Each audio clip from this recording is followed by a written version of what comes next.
Good morning. I know that Pastor Phil preached on this transfiguration message somewhat last week, as I'm doing today. So it should be interesting for you to kind of see what two different spins are on a similar topic. Today is actually Transfiguration Sunday on the church calendar. What is it about mountaintops and God?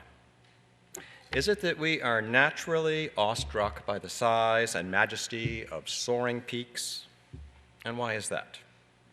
Maybe it's the visual metaphor of us being so small and the mountains being so large that we connect it with the grandeur of God. Even though we can't see God, we imagine that something so big and so beautiful must be what God is like. I think logically, many of us recognize that God is just as present in a raindrop as in a mountaintop.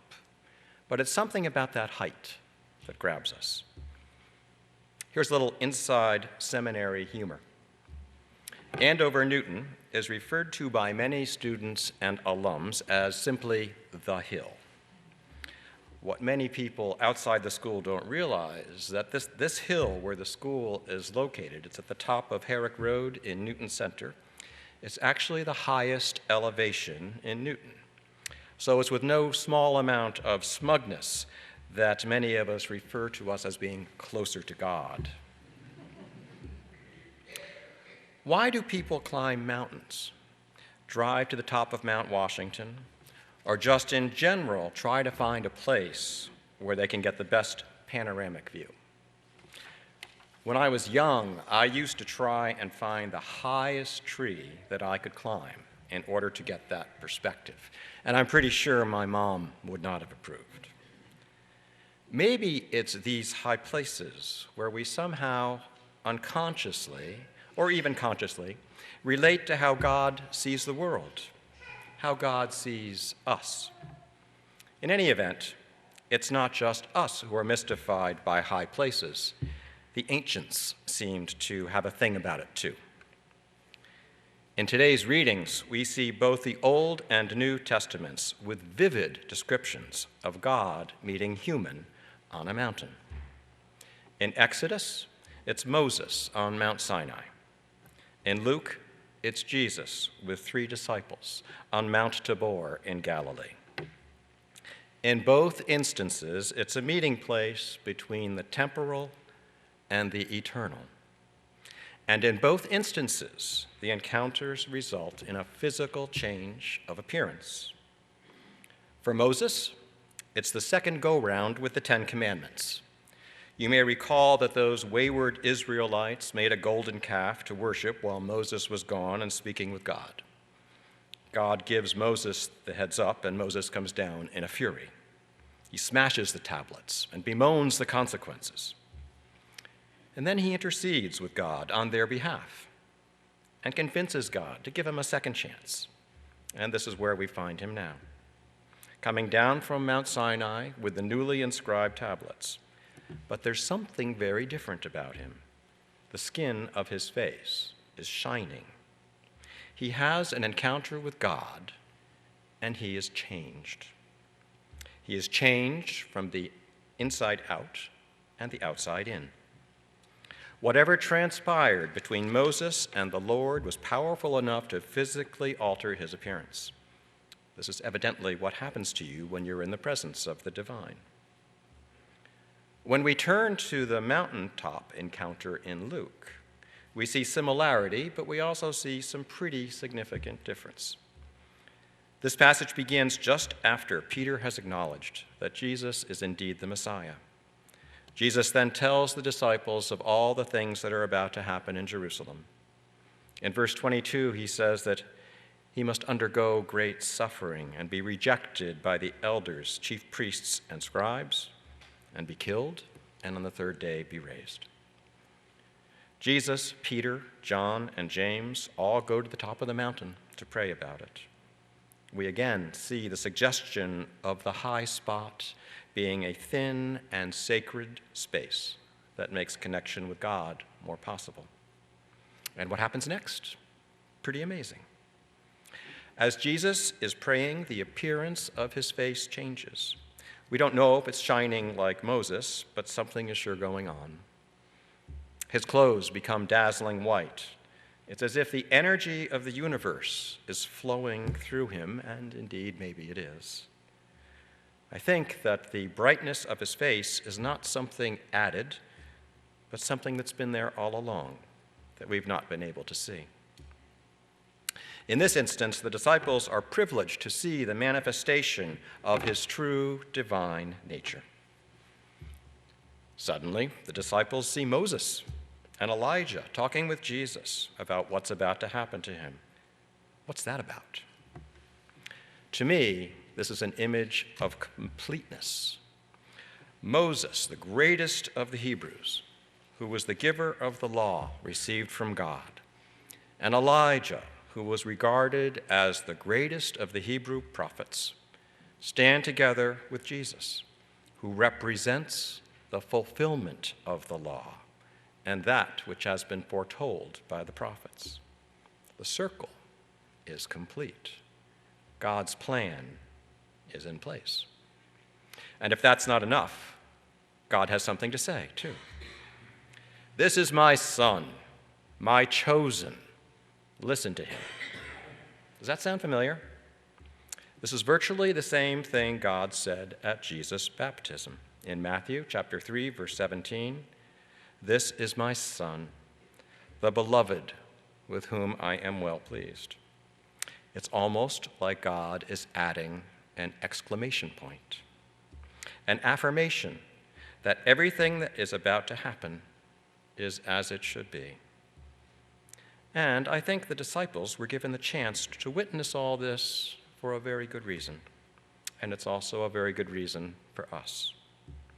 We are given a glimpse of glory, a glimpse of the resurrection.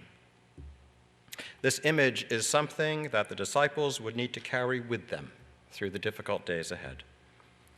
This image can reassure us as well as we are about to embark on our own Lenten journeys. The story of the Transfiguration is a story for us. To me, that is the biggest difference between what happens to Moses and on Mount Sinai and what happens to Jesus. When Moses encounters God, his appearance is changed. He is changed. He's altered by God's power. When Jesus is transfigured on Mount Tabor, he is revealed as the instrument and the completion of God's purpose. And the result of that? We are changed. We are altered by God's power. Jesus, who is human like we are and divine like God, is about to do something that will change the world and us forever. Wow. How are we to react to this insight, this glimpse of God's glory? And this brings me to our epistle lesson for today. God does indeed change us, but it's not quite a one-way street. Paul affirms for us what happens as we encounter God's grace. Verses 17 and 18, now the Lord is the Spirit, and where the Spirit of the Lord is, there is freedom. And all of us, with unveiled faces, a reference to Moses, seeing the glory of the Lord as though reflected in a mirror, are being transformed into the same image from one degree of glory to another. For this comes from the Lord, the Spirit. Through God, we are changed. We are made in the image of God, and through grace, we are empowered to recognize it. But with that power comes responsibility. And that responsibility is to live our lives as caring and loving Christians, doing the very best we can to embody God's purpose in this world, to live a life as much like Jesus as we are able. In order to do that, we need to make a few changes, a few alterations to our way of doing things. As Paul says, we need to renounce the shameful things that we hide. And let's face it, we all have things about which we are not very proud. And Paul encourages us in chapter 4, verse 2, through the open statement of the truth, to commend ourselves to the conscience of everyone in the sight of God. A terrific way to meet this challenge is by getting rid of old habits that drag us down and keep us down, and embracing new habits that will help us to live into our potential. Old habits are stubborn things. And in that spirit, I want to share with you something I learned about habits from Mrs. Fish. Mrs. Fish was my Latin teacher in 7th grade. What I'm going to show you is maybe a little corny, but it has stuck with me for 54 years. Perseverance is the trick to getting rid of a bad habit. So here's the demo.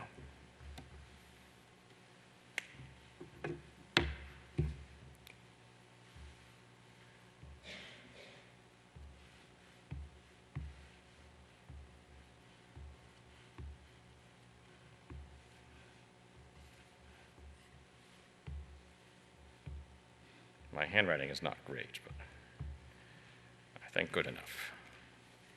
So, here we have habit. And habits are stubborn things. And if we want to get rid of a habit that we don't want to have anymore, we work really hard at it. And if we work hard, we have some success. But there's still a bit left. So we keep on working, and we work harder and harder. But darn it, that bit is still there. So you keep going, and you keep going. But you know what? I still see it. And finally, after all of your hard work, you have it down to a T. God bless Mrs. Fish.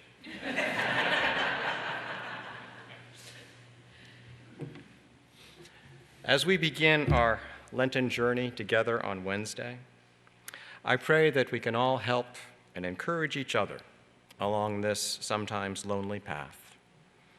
I also pray that the image of Christ transfigured can stay with us in our hearts and give us hope as we approach the shadow of the cross.